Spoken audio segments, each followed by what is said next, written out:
শ্রীলঙ্কা এবং ভারতীয় দলের মধ্যে কোন দল বেশি শক্তিশালী 2024 টি-20 ওয়ার্ল্ড কাপে?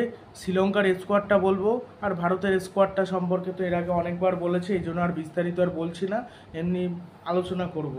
আর বলেছিলাম যে আজকে সকালে ভিডিওটা দেবো, এই জন্য ভিডিওটা নিয়ে চলে আসলাম যে শ্রীলঙ্কা এবং ইন্ডিয়ার মধ্যে কে শক্তিশালী সেটা কিন্তু বলবো 2024 টি-20 বিশ্বকাপে।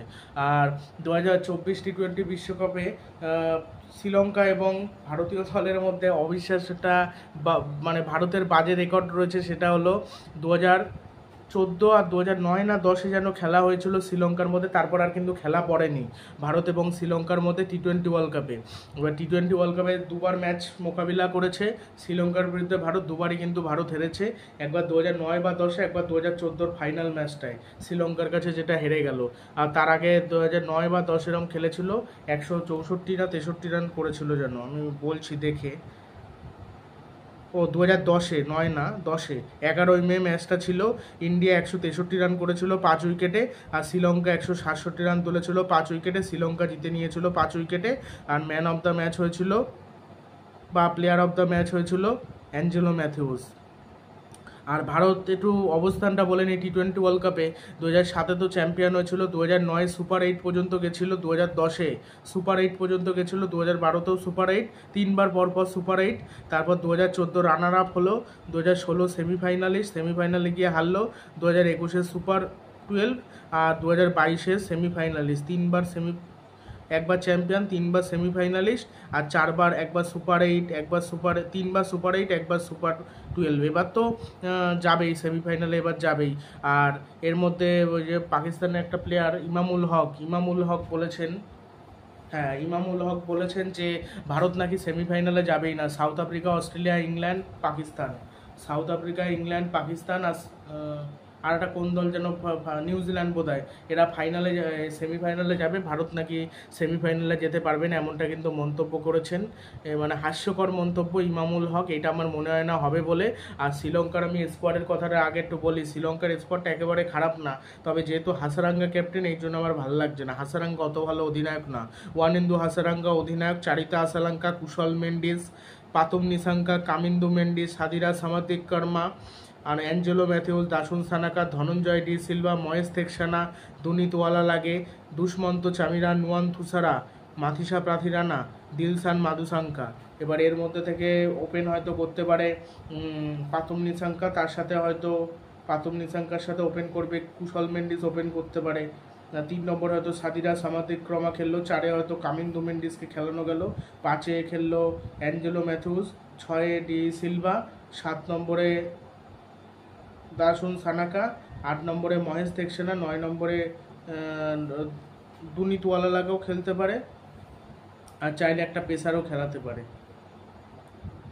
ও হাসারাঙ্গা রয়েছে তো 9 হাসারাঙ্গা, আর 2জন পেসার, সেটা মাথিসা প্রাথিরানা, নুয়ান থুসারা, অথবা দিলশান মাদুসাঙ্কা, অথবা দুষ্মন্ত চামিরা। কোন পেসার খেলায় ঠিক নেই, তবে আমি মনে করি এই টিমের থেকে সেটা ফিনিশার হোক বা স্পিনার হোক বা টপ অর্ডার হোক, যাই হোক, সব দিক থেকেই ভারত এগিয়ে রয়েছে, সব দিক থেকে। শ্রীলঙ্কার কোনো জাস্ট কথা হবে না, শ্রীলঙ্কার সব দিক থেকেই ভারত অনেক অনেক অনেক অনেক গুণ এগিয়ে রয়েছে, আর অনেকটাই পিছিয়ে রয়েছে কিন্তু শ্রীলঙ্কা অনেকটাই পিছিয়ে পড়েছে।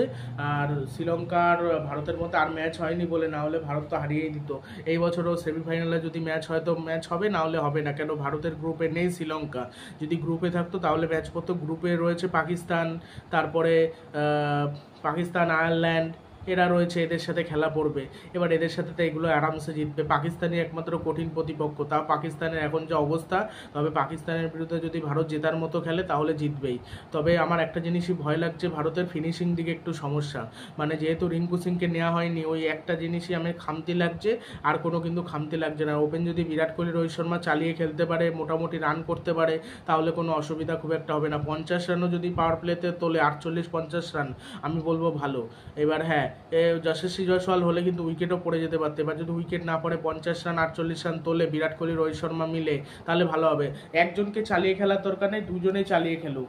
মানে একজন একটা 4-6 মারুক, আবার স্ট্রাইক রোটেট করুক, আর একজন 4 মারুক, আবার একটা 2 রান 1 রান করে নিয়ে স্ট্রাইক রোটেট করতে থাকুক, আর একটা করে বড় শট খেলতে থাকুক, তাতে তো হয়ে গেল। 10টা করে রান আরামসে হয়ে যায়। একটা যদি 4 বা 6 আসে, বাকি সবগুলো ডট বল খাওয়া যাবে না। এবার একটা হয়তো ডট বল আসলো ওভারে, তাহলে অসুবিধা হয় না। মানে ডট বল কম খেলতে হবে, স্ট্রাইক রোটেট করে খেলতে হবে, তাহলে স্কোর বোর্ড সচলও রাখা যায়, আবার ওদিকে বড় ছোটো খেলা গেল, সব দিক থেকে ভালো হয়। এবার দেখা যাক সেটা কি করে, ভারত কিভাবে খেলার চেষ্টা করে। হ্যাঁ, মানে ধরে খেলবে নাকি কিভাবে খেলবে। তবে রোহিত শর্মা প্রথম দিক থেকে চালানোর চেষ্টা করছিল বাংলাদেশের বিরুদ্ধে, যেই চালাতে পারছিল না তখন ধরে খেলছিল। এবার রোহিত শর্মাও যে স্পিনারের বিরুদ্ধে চালানোর চেষ্টা করছিল, স্পিনারের বিরুদ্ধে খেলতে বলো অসুবিধা হচ্ছিল রোহিতের। এবার কি হয় জানি না, মানে কে জেতে, হ্যাঁ এটা বলা মুশকিল। মানে শ্রীলঙ্কা, মানে এদের দুজনের মধ্যে খেলা হবে না, বাট মানে এদের দুজনের মধ্যে সেরা কে আর কি, সেরা এটা বলা যায় ভারতই। আর তবে সিরাজকে কিন্তু সে যদি শ্রীলঙ্কার সাথে খেলা পরে ভারতে, তাহলে অবশ্যই শ্রীলঙ্কার সাথে কিন্তু সিরাজকে খেলাতে হবে। মোহাম্মদ সিরাজ একটা আলাদাই প্লেয়ার, মানে আলাদাই প্লেয়ার, বিশেষ করে শ্রীলঙ্কার বিরুদ্ধে। মানে শ্রীলঙ্কার বিরুদ্ধে যেন দেখলে জ্বলে ওঠে। অন্য দলের বিরুদ্ধে অতটা খেলতে পারে না মোহাম্মদ সিরাজ, যেই দেখে শ্রীলঙ্কার জার্সি শ্রীলঙ্কা টিম, শ্রীলঙ্কার বিরুদ্ধে অপ্রতিরোধ্য বল করে দেয়। সেটা এশিয়া কাপে হোক, ওয়ানডে বিশ্বকাপে হোক, নাইলে 50 রানের অল আউট হয় নাকি, বড় 350-300 রানের ব্যবধানে হারে নাকি শ্রীলঙ্কা, কখনোই হারে না। এটাই বিষয়। তবে তোমাদের কি মনে হচ্ছে শ্রীলঙ্কা এবং ভারতের মধ্যে কোন দল বেশি শক্তিশালী, সেটা অবশ্যই কমেন্ট বক্সে জানিও, এবং ভিডিওটি ভালো লাগলে ভিডিওটি শেয়ার করে দিও। আর শ্রীলঙ্কাকে কিন্তু কেউ ফেভারেট 4 মনে করছে না, আমারও মনে হচ্ছে না ফেভারেট 4 বলে।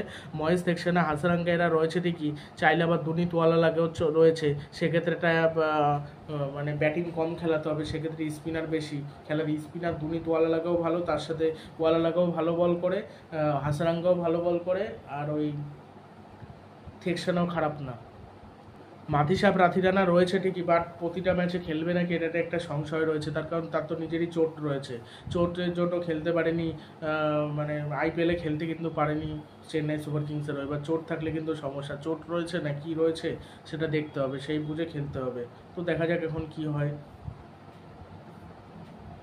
আমরা ভেবেছিলাম শ্রীলঙ্কার প্লেয়ার যে অজন্তা মেন্ডিস বলে যে প্লেয়ারটা ছিল, ওই অজন্তা মেন্ডিসের মতো প্লেয়ারটা মানে অনেকটা বল করে, তো থেকসানা, ওই থেকসানা একই ধরনের বল করবে, একই ধরনের বোলার হবে, কিন্তু সে তো খেলতেই পারে না, জঘন্য খেলেছে। সে অতটা ভালো কোয়ালিটি বল স্পিনই করতে পারেনি, তা কী করে ভালো খেলবে, এই হয়ে গেছে সমস্যা। হ্যাঁ, মানে শ্রীলঙ্কার থেকে ভারতের টিম অনেক গুণ শক্তিশালী। শ্রীলঙ্কা ওই প্রথম সুপার 8-এ উঠতে পারে নাকি সত্য, তার আগে হয়তো বিদায় নিল। এই টিম নিয়ে ভালো করা সম্ভব না, টিমটা খারাপ না, অন্তত বাংলাদেশের থেকে ভালো। বাংলাদেশ আর শ্রীলঙ্কার মধ্যে ম্যাচটা যেটা হবে সেটা অবশ্যই দেখতে হবে। মানে একদিকে নাগিন ড্যান্স দেখা যাবে, নাগিন ড্যান্স করে বাংলাদেশ জিতলে তাদের বিরুদ্ধে, আবার টাইম আউটে সেলিব্রেশন করে কেউ, মানে শ্রীলঙ্কা টাইম আউটে সেলিব্রেশন করে, মানে জঘন্য লাগে। আর এই দুজনের মধ্যে রেশারেশির জন্য খেলা হয়, বন্ধুত্বপূর্ণ খেলা কিন্তু এদের মধ্যে হয় না। এদের মধ্যে রেশারেশির খেলা হয় কেমন যেন একটা শ্রীলঙ্কা এবং বাংলাদেশের মধ্যে, এখন নাগা গোড়ায়। তারপর একবার সে বন্দুক নিয়ে সেলিব্রেশন করেছিল, চামিকা করুণারত্ন একটা প্লেয়ার ছিল, ওই প্লেয়ারটা তো এখন সুযোগ পায় না। ওই প্লেয়ারটা বেশি অ্যাটিটিউড বেশি, পারফরমেন্স বেশি না, অ্যাটিটিউড বেশি আর কি, এটাই।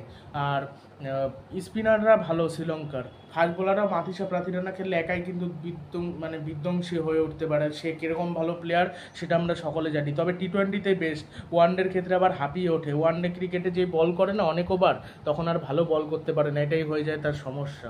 আর যখন টি-20 ক্রিকেটে বল করে, টি-20তে আবার ভালো বল করে, 4 ওভার বল করে, তো 4 ওভার সহ্যটা করা যায়, যে 4 ওভার মাত্র বল, কোনো ব্যাপার নেই, 4 ওভার করে দিচ্ছি। কিন্তু 4 ওভার মানে অনেক সময় সহ্য করা যায় না, এটাই হলো ব্যাপার।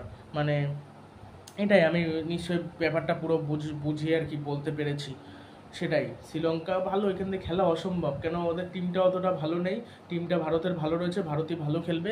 আর ভারতে যেটা ওই ফিনিশিং দিকে সমস্যা, আর ওপেনিংয়ে যদি ঠিকঠাক চলতে পারে আমার মনে হয় ভালো হবে না, খারাপ হবে না। আর ডট বল অন্যবার যেরকম খায়, পাওয়ার প্লেতে রান ওঠে না, যার কারণে কিন্তু ইন্ডিয়া মুখ থুবড়ে পড়ে। আর বিরাট কোহলি ছাড়া অন্য সবাইকে রান করতে হবে, ঋষভ পান্থ হোক বা সঞ্জু স্যামসন হোক বা যেই সুযোগ পাক, শিবম দুবে হোক। তবে আর শিবম দুবে হতাশ করবে বলে আমার মনে হচ্ছে।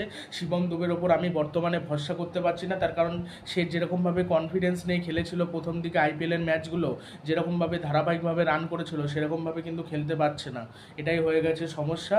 এবার আমি জানি না কি করে সে খেলবে, মানে এটাই হয়ে গেছে তার মূল আর কি মেন সমস্যা আর কি। তো দেখা যাক এখন কী হয়। খেলার বিষয় আগে থেকে তো কিছুই বলা যায় না, যদি খেলে দেয় তো ভালো শিবম দুবে, তবে আমার মনে হয় হতাশ করবে। রিঙ্কু সিং ওই 5 নম্বর একদম পারফেক্ট ছিল, তারপরে হার্দিকের কাজটাও সহজ হয়ে যেত। এখানে হার্দিক খেলতে না পারলে ভারত মুখ থুবড়ে পড়তে পারে। এবার মুখ থুবড়ে কখন পড়বে? অস্ট্রেলিয়ার সাথে যখন খেলা হবে, নিউজিল্যান্ডের সাথে যখন খেলবে, তখনই তো আসল খেলা, ওইগুলোই তো আসল ম্যাচ। এই ছোটোখাটো টিমের বিরুদ্ধে আয়ারল্যান্ড, তারপর কানাডা, এদের বিরুদ্ধে এমনিতেই ভারত জিতে যাবে।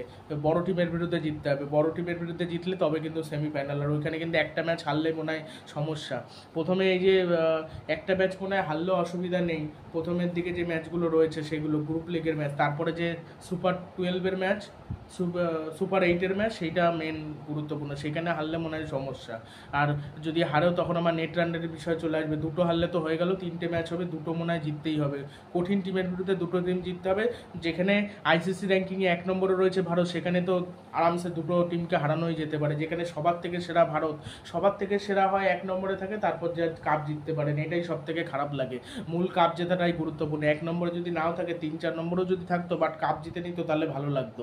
ইংল্যান্ড 2022 টি-20 ওয়ার্ল্ড কাপে কি সুন্দর কাপ জিতে গেল। যেই ভারত ব্যাট করে দেখে মনে হয় পুরোপুরি বোলিং পিচ, যেই ভারত ব্যাট করে না তখন মনে হয় ব্যাটিং পিচ। এবার বাংলাদেশ খেলতে পারেনি অনুশীলন ম্যাচে, বাংলাদেশের বিরুদ্ধে জিতে নিয়ে এবার যদি মনে করে যে ভারত আমি সব দলে জিতবো, আমরাই সেরা, তাহলে ভুল। মানে অন্য কোনো টিমকে হালকাভাবে নিলে চলবে না, ভালো ফিল্ডিং করতে হবে, তাহলে আমার মনে হয় ভালো হবে।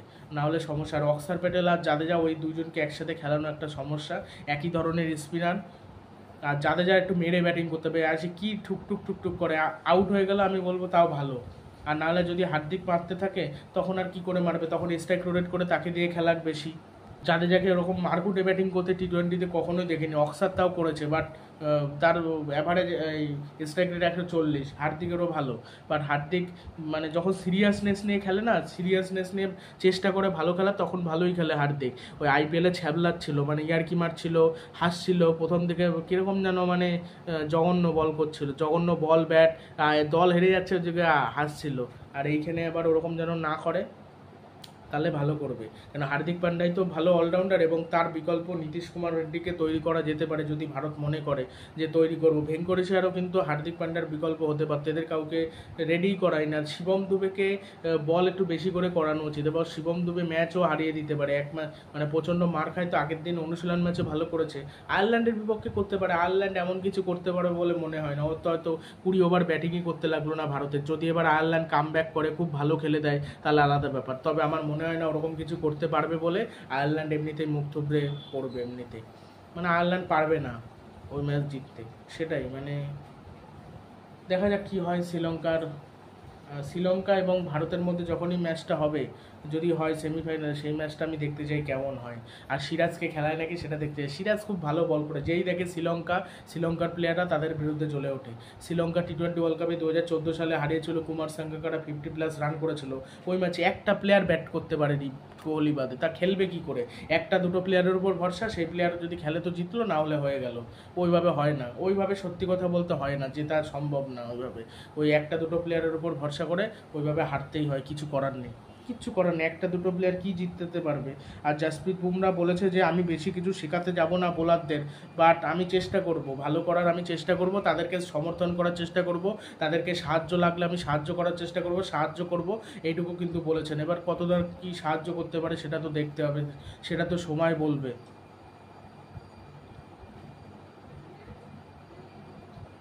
দেখা যাক। শ্রীলঙ্কার ফিনিশারও কিন্তু ভালো রয়েছে, হাসারাঙ্গা কিন্তু ভালো ইম্প্যাক্টফুল ইনিংস খেলতে পারে, বল হাতে কিন্তু মোস্ট ভ্যালুয়েবল প্লেয়ার হতে পারে, এই অ্যাওয়ার্ড জিততে পারে কিন্তু টি-20 ওয়ার্ল্ড কাপে হাসারাঙ্গা বল করে যেমন ম্যাচ ঘোরাতে পারে, তেমনি কিন্তু ব্যাট হাতেও কিন্তু ম্যাচ ঘোরাতে দিতে পারে। মানে একটা ছোটোখাটো ক্যামিও খেলবে, ওই ক্যামিওটা জেতার জন্য যথেষ্ট হবে। আর হাসারাঙ্গা ওই একটাই দেখলাম কোয়ালিটি প্লেয়ার, হাসারাঙ্গা, রাশিদ খান, এই দুখানা প্লেয়ার। আমার মনে হয় যে ভারতের যেহেতু কুলদীপ যাদব, আর ভারতের তো লেগ স্পিনার চাহালকে খেলানো হচ্ছে না, কুলদীপকে খেলানো হচ্ছে। কুলদীপ কিন্তু অতটা টান পায় না, অল্প টান পায়, বাট ভালো একজন স্পিনার, বাট অতটা ইম্প্যাক্টফুল মানে লেগ স্পিনাররা যতটা টি-20 ক্রিকেটে সাহায্য পায়, ততটা কিন্তু চায়নাম্যান বোলাররা পায় না। চায়নাম্যান বোলারের বল খেলতে অসুবিধা হয়, বাট মানে যে পিচে স্পিন না করে সে পিচে কিন্তু চলে না। লেগ স্পিনাররা তাও স্পিন না করলে তাও উইকেট টু উইকেট বল করলে, ফ্লাইট দিলে অনেক সময় উইকেট পেয়ে যায়। স্পিন না করলে তখন আবার ওই যে ভাগ্য নির্ভর করে ব্যাটসম্যান কীরকম খেলছে, যদি ভুল শট খেলে আউট হয়ে যায় তাহলে অনেক অনেক সময় স্পিন করছে না পিচে, ওইদিকে লেগ স্পিনার উইকেট পেয়ে যাচ্ছে। এরকম অ্যাডাম জাম্পা অনেক উইকেট পেয়েছে। অ্যাডাম জাম্পা চাহালও আগে পেতো, চাহালের কপাল খারাপ, চাহালের বল স্পিন করে না, চাহালের বল পিক করে যেত, বুঝে যেত মানে ব্যাটাররা। এই জন্য চাহালের বল ভালো খেলতে পারতো, অ্যাডাম জাম্পার বল বুঝতে অসুবিধা হতো, এই জন্য অ্যাডাম জাম্পা মানে বুঝতে অসুবিধা হতো, এই জন্যই মানে খেলতে অসুবিধা হতো। ঈশ্বরদীর বল অত স্পিন হয় না, তাও কী করে উইকেট পায়, ইম্প্যাক্টফুল কী করে ইনিংস মানে বল করে, ওই বুদ্ধি করে মাথা ব্রেন খাটিয়ে বল করে, ব্যাস হয়ে যায়, এটাই। মানে টি-20 ওয়ার্ল্ড কাপে আমরা হাড্ডাহাড্ডি কিছু ম্যাচ দেখতে চাই। এখন দিনের একটা করে না, 2-3টে করে ম্যাচ হচ্ছে।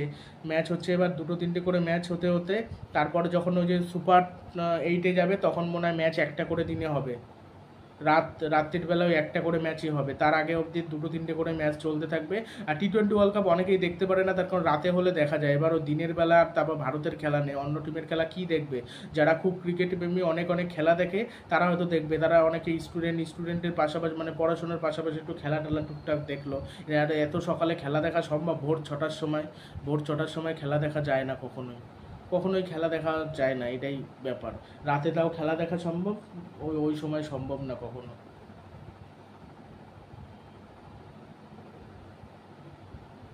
আর শ্রীলঙ্কার আর একটা যেটা সমস্যা, শ্রীলঙ্কার ওই যে কুশল মেন্ডিস বা সামাদ্রিক্রমা একটা উইকেট পড়লে পটাপট মানে ভেঙে যায়, তাসের ঘরের মতো ভেঙে পড়ে ওদের ব্যাটিং শ্রীলঙ্কার। এটাই হলো শ্রীলঙ্কার মূল সমস্যা। মানে শ্রীলঙ্কা যারা ব্যাট করতে আসে ঠিকঠাক যে কয়েকটা বল দেখে খেলবে, দায়িত্ব নিয়ে খেলার ব্যাপারে তারা নেই, তারা শুধু উইকেট ছুটে দিয়ে চলে আসে, এটাই হলো তাদের সবথেকে বড় সমস্যা। এটা যদি তারা ঠিকঠাক করে তাহলে শ্রীলঙ্কা ভালো খেলবে, নাহলে সমস্যা। আর ইন্ডিয়া যেমন দায়িত্ব নিয়ে তাও কেউ খেলে দেয়, টি-20 ওয়ার্ল্ড কাপে খেলতে পারেনি সেটা আলাদা ব্যাপার। তবে সূর্যকুমার যাদবকে ফর্মে ফেরাটা খুবই দরকার। সূর্য ফর্মে থাকলে সূর্য একাই কিন্তু মানে ব্যাটিংয়ের মোড় ঘুরিয়ে দিতে পারে, মানে ব্যাটিং ভালো করে। আর পাকিস্তানের বিরুদ্ধে কেউ জ্বলে উঠতে পারে না বিরাট কোহলি ছাড়া। এবার বিরাট কোহলি ছাড়া জ্বলে উঠতে হবে পাকিস্তানের বিরুদ্ধে, অন্য প্লেয়ারকেও রান করতে হবে। ওয়ানডে ওয়ার্ল্ড কাপে রোহিত শর্মা রান করেছে, বা টি-20 ওয়ার্ল্ড কাপে কিন্তু রান করেনি।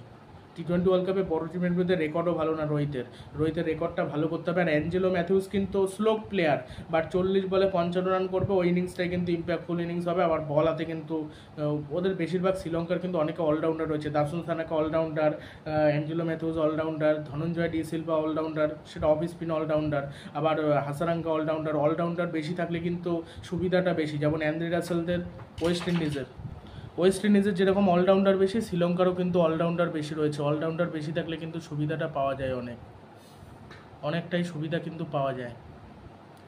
আর যদি অলরাউন্ডার না থাকে, অলরাউন্ডাররা ব্যাটও করবে, বলও করবে, ফিল্ডিংও করবে, আর বোলাররা কিন্তু শুধু বল করবে, সেই জন্য সুবিধাটা বেশি। আর ব্যাটারদের ব্যাট যদি করতে পারে তো ভালো, না করতে পারলে গেল। 2024 টি-20 ওয়ার্ল্ড কাপে যে পরের যে পিচগুলো হবে, এবার আমেরিকার যে পিচগুলো হবে, আমেরিকার পিচে স্পিন বেশি হয় নাকি জানি না, মানে সেটা বোঝা যাচ্ছে না। কিন্তু ওয়েস্ট ইন্ডিজের পিচে যে পরে স্পিন হবে, স্লো হয়ে যাবে, এটা বোঝা যাচ্ছে। এখনকার যে ম্যাচগুলো যে মানে স্পিনাররা যেভাবে সাহায্য পাচ্ছে, মানে প্রতিটা ম্যাচে স্পিনাররা যেভাবে সাহায্য পাচ্ছে, আমার যতদূর মনে হচ্ছে এরপরে ব্যাট করাই মুশকিল হয়ে যাবে। এরপরে মানে 160 মানে 155 খুব ওই জেতার জন্য একেবারে যথেষ্ট, ওটা ডিফেন্ড আরামসে করা যাবে। এবার স্পিনার বেশি করাতে হবে। এবার ভারত একটা জিনিস ভালো করেছে, 4 জন স্পিনারকে এর জন্য নিয়ে ভালো করেছে। কে বলতে পারে বেশি স্পিনার খেলালে হয়তো ভালো হতে পারে, মানে সব থেকে ভালো হয় এইটা, মানে কুলচা জুটি, তার সাথে যদি জাদেজাকে নিয়ে আসা যেত খুব ভালো হতো।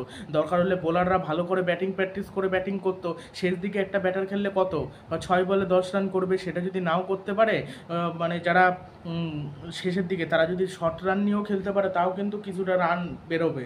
কিছুটা রান হলে ওটা কিন্তু পরের দিকে কিন্তু গুরুত্বপূর্ণ হয়ে দাঁড়াবে। সেটা এবার ব্যাটারদের একটু দায়িত্ব নিয়ে খেলতে হবে, তাহলে ভালো হবে আমার যতদূর মনে হচ্ছে। বুদ্ধি করে খেলতে হবে, বাজে বলগুলো মাঠের বাইরে পাঠাতে হবে, তাহলে কোনো অসুবিধাই হবে না। হলে কিন্তু অসুবিধা হলেও হতে পারে, তার কারণ পরে কিন্তু পিচ কিন্তু বদলে যাচ্ছে, পিচ একেবারে স্পিন পিচ হয়ে যাচ্ছে। কিন্তু মানে প্রতিটা ম্যাচে আমরা দেখতে পাচ্ছি টি-20 ওয়ার্ল্ড কাপে, মানে আইপিএলে পুরো পাটা পিচ ছিল, এখানে কিন্তু পুরো পাটা পিচ হচ্ছে না। এখানে কিন্তু 40 বলে 50 ইনিংসটাই গুরুত্বপূর্ণ হয়ে দাঁড়াচ্ছে পরের ক্ষেত্রে।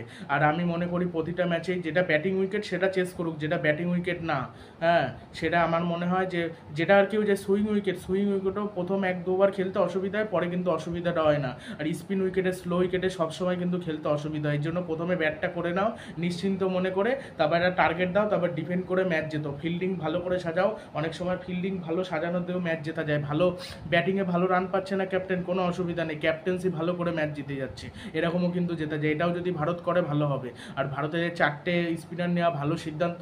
তবে শিবম দুবের পরিবর্তে নাই রিঙ্কু সিংকে নিতেই পারতো। শিবম দুবে তো একজন অলরাউন্ডার, তার সে বলও করে না।